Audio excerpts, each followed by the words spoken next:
Албетте, мусульман жалғыз жаратқан Аллаға иман келтіріп, анын элчиси Мухаммад саллаллаху алейхи вассаламды ээрчиген инсан. Ал кудуреттүү Кудайдын буйругунан чыкпайт.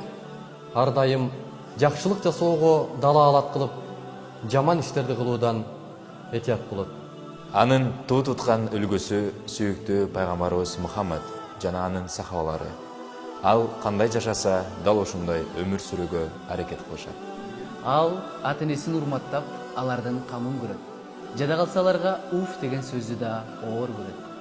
Ал башкаларды жакшы ишке буйруп, жаман иштен тыйылуусун насаат кылат.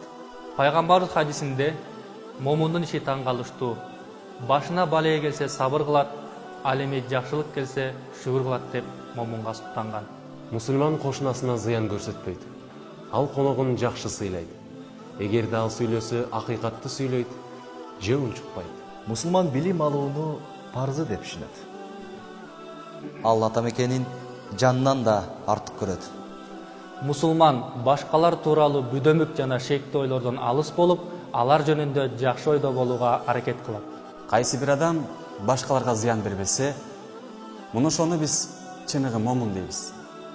Анткени пайгамбарыбыз саллаллаху алейхи вассалам хадисинде кимдин колунан жана тилинен башкалар жапа чекпесе, муну ошону чыныгы мусулман деген.